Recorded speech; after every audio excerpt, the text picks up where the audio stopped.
Ayun guys, so dumating na yung reel na in-order natin from Davao. Shoutout Sir Algin. Dito na yung reel. Unbox natin dito sa may tabing dagat kasi maingay dun sa bahay eh. So ayun, sana hindi bato yung laman niya.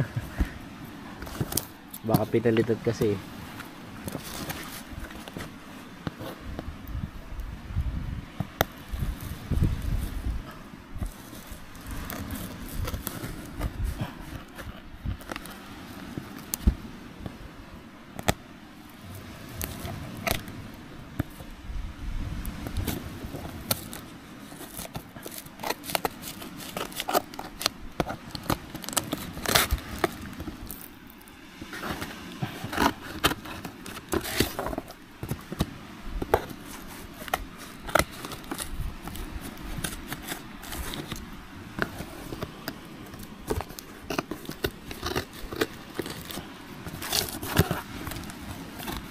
Ayun, okay naman.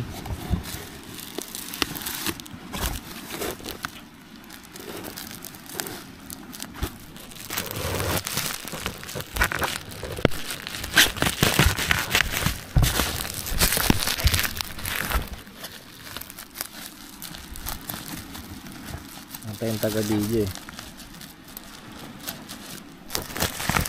Wait lang guys, baliktad pala.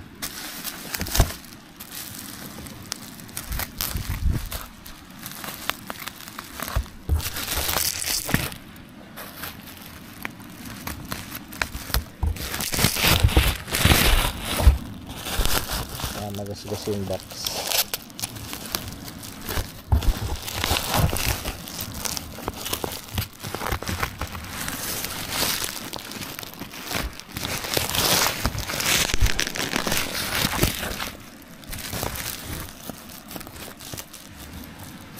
Hindi no. Kita na agad.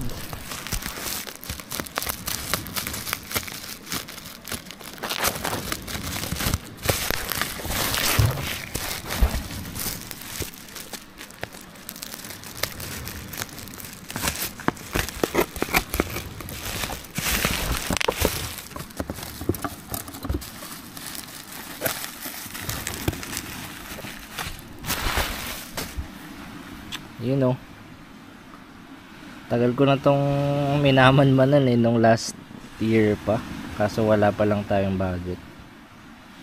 So may nakita tayong mura sa Facebook, galing kay Sir Algin from Davao.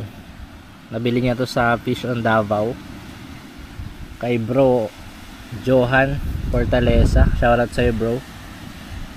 Hindi pa tayo makapag-fishing kasi yung lakas pa oh. Lakas pa ng amihan. So dito muna tayo, ipon muna tayo ng gamit. So ayun, itong reel ay G-Max King Kong. Kung di ako nagkakamali, na rose pool to, which is maganda para hindi mahirap mag ayos ng line habang nagre-retrieve. May nakalagay bang specs? Ito yung specs nya. Gear ratio nya is 5:1. Tapos ang weight nya 585 grams, magaan. Tapos max drag nya 30 kg. Sobrang taas, sobrang lakas. Tapos color niya is black gold. Unbox na natin. Kita pa yung paa natin ah. Ayan, manual. Hindi naman natin binabasa yan.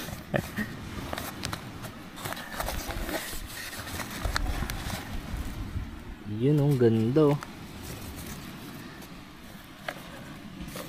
Baka ito na yung yun oh, G-Max King Kong Q6H, pang malalim na spot. Grabe, ang ganda, laki.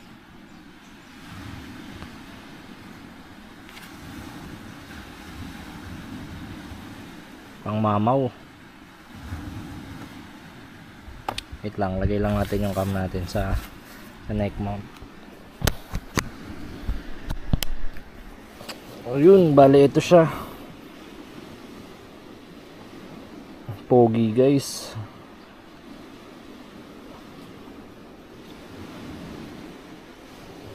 Ayun, no, bilis ng ikot nyo, sobrang smooth.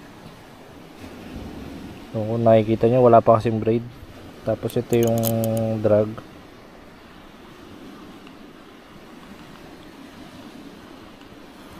Di siya ganun ka smooth. I mean, smooth naman, pero hindi ganun ka smooth sa Litiga natin.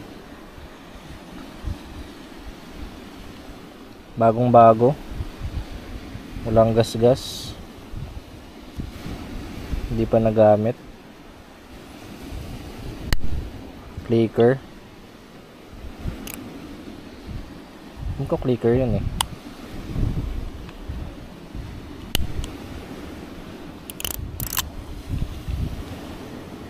Wait, ba't walang clicker?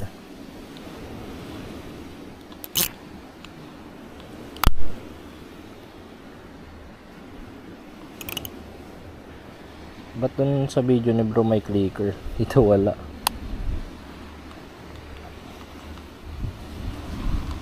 Hindi natin alam kung ba't wala. Kailangan yata nakasagad.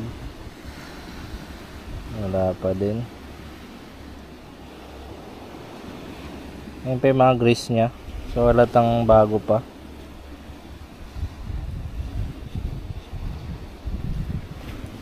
Dito yata nagsuset ng preset ng drag, di ko alam. First time natin gumamit ng ganito.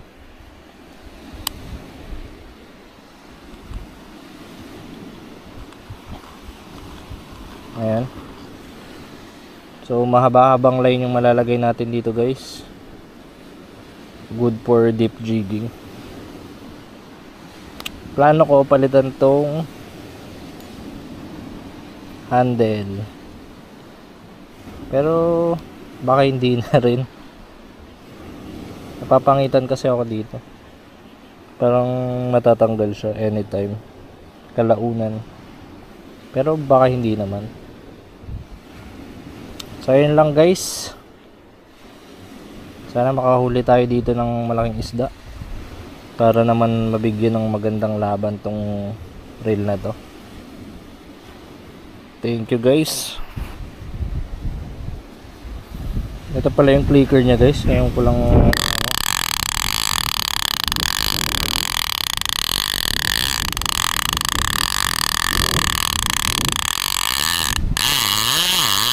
ingay. Pero ang ganda, para pag humihigit yung isda maririnig rin.